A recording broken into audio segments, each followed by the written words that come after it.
You ever have one of those moments where the world just stops, like time freezes, and everyone's watching not because of something good, but because something ugly just happened? That was me standing there in full uniform at Lincoln Memorial Park on a bright Sunday morning. I wasn't supposed to move. I was part of the honor guard. You stand still no matter what. You don't flinch, don't blink. You just honor the fallen. But then came this kid, maybe 10 or 11, strutting up with a swagger he didn't earn and a phone pointed straight at me like I was some zoo exhibit. His name was Carson Whitfield. And that last name, yeah, that, Whitfield. His dad, Blake, ran some big tech firm in Silicon Valley. You've probably used their overpriced earbuds. Mom, socialite, had a camera in her hand before she had a conscience. Carson stood barely 10 feet away and stuck his tongue out at me. Once, twice, then a third time. Loud enough for the whole crowd to hear, he says, "He's not even a real soldier. Probably just a guy in costume." Folks gasped, not because he was wrong, but because they knew. I was real. I'd done 2 tours in Iraq, one in Syria. Lost brothers, held dying hands, came home carrying stories I never asked for. But to Carson, I was a statue with dark skin, something to mock. His dad eyes glued to his phone, too busy trading stocks to notice his kids trading humanity for attention. His mom, filming the whole thing for her story. Caption probably said, "Family outing. So boring, LOL." Now I've faced worse. In combat, kids held bombs. I've stared into the eyes of hate far sharper than a bratty tongue. But this hit different. 'Cause I wasn't just being disrespected. Every name on that memorial, every mother who buried a folded flag, they were being disrespected too. Carson stepped closer, shoes that probably cost more than my rent crunching the grass. "Hey, soldier," he barked, "you even allowed to talk, or do you just stand there like a mannequin from Target?" I didn't move, but inside my pulse ticked faster. That's when he crossed the line. He tilted his head, smirked, and said, "Bet you're not even good at fighting, just good at standing there looking all chocolatey." It was like the air vanished. No one laughed. Even the kids stopped playing. One old veteran in a wheelchair gripped the rims of his wheels like he wanted to launch forward. His name, I'd learn later, was Colonel Beckett, a man who once flew Blackhawks in Nam. Carson's mom finally said, "Honey, don't talk like that," but her voice was hollow. More PR than parenting. And Carson, he doubled down. "My dad pays your salary," he sneered. "You work for us. Go get me a drink or something." Then, something shifted. A man stepped from the crowd, dark suit, discreet earpiece, the kind you only notice when you're trained to notice.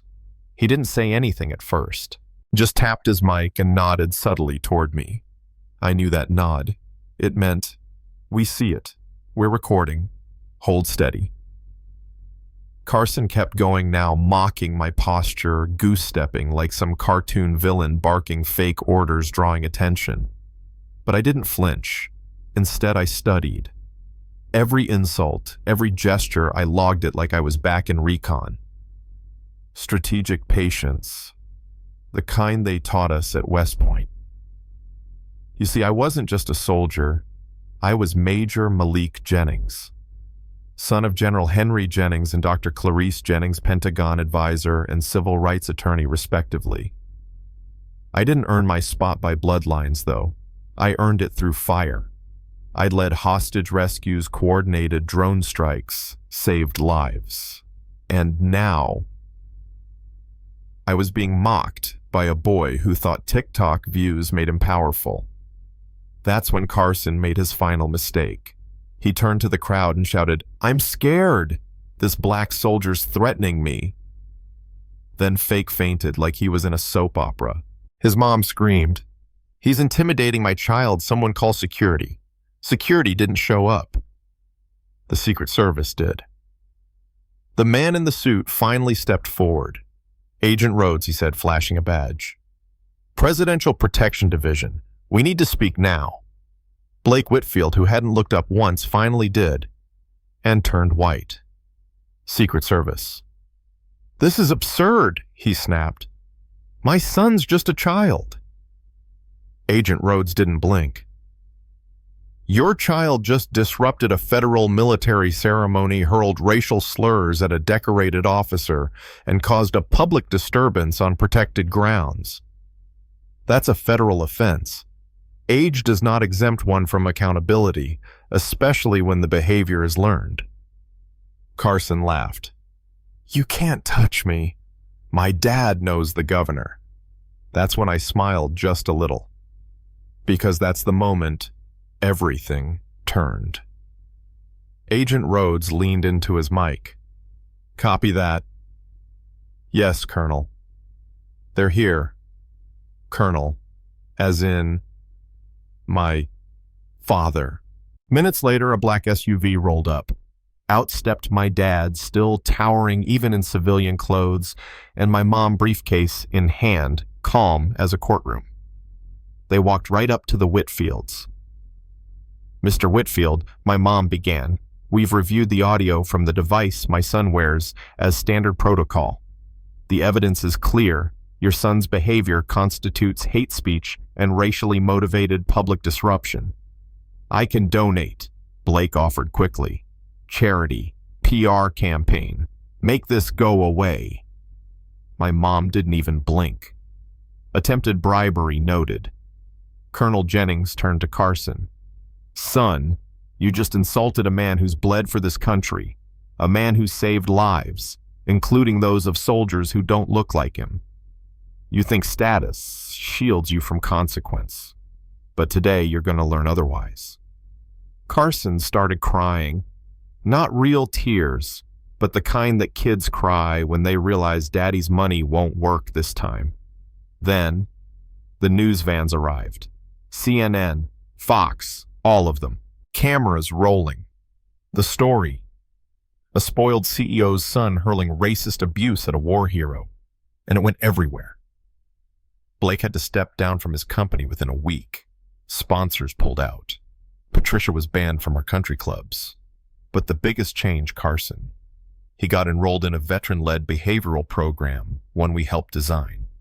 He cleaned barracks, served food at VA hospitals, listened to stories from amputees and widows. 6 months later, I stood at that same memorial, this time speaking to a crowd of thousands. 6 months ago, I said into the mic, a boy called me names.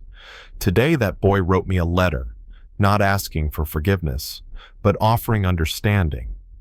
Carson was there, sitting quietly. Smaller now, not in size, but in ego. After the ceremony, he came up, hands shaking. Major Jennings, thank you for not giving up on me. I looked him in the eye. Carson, real strength isn't never messing up. It's owning the mess and cleaning it up yourself. He nodded. I'm still learning. And I told him, good. Never stop.